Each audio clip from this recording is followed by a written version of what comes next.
আসসালামু আলাইকুম সম্মানিত ভিউয়ার্স, কেমন আছেন? আশা করি সবাই ভালো আছেন। আমি Mohammad Mahbub Hasan Dipu, fish and poultry খামার কুমিল্লা পেজ থেকে আজকে আপনাদের জন্য নিয়ে আসলাম 4 প্যাডেল হুইল এরাটর, যেটা আমরা নাসিম পুকুরে ব্যবহার করি।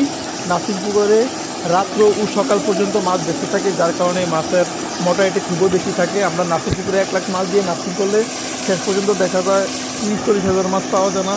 সেটার কারণটা খুঁজে দেখা রয়েছে, মাছ বাসার কারণে মাছ দুর্বল হয়ে মারা যায়। এখন আমরা এই 4 প্যাডেল হুইল এরাটরটা লাগানোর পর থেকে 2বার নাসি করছি। আলহামদুলিল্লাহ 2বার 1 লাখ করে মাছ নাসি করাতে আমরা প্রায় 80 থেকে 90 হাজার মতো মাছ পাইছি আলহামদুলিল্লাহ। আর এটার মূল কাজ হলো পুকুরে অক্সিজেন বৃদ্ধি করা। অক্সিজেন খুবই ভালো পায়, এটার কারণে পুরো পুকুরের পানিটা একদম গুণমার হয়ে যায়, যার কারণে মাছগুলো খুব স্বাচ্ছন্দ্যবোধ করে, খাবারও বেশি খায়। 50 দিন নাসিং করলে মাশাআল্লাহ মাছ প্রায় 40টা বা 30টার মধ্যে আসা পড়ে। আজকে এই পর্যন্ত। আসসালামু আলাইকুম রহমতুল্লাহ।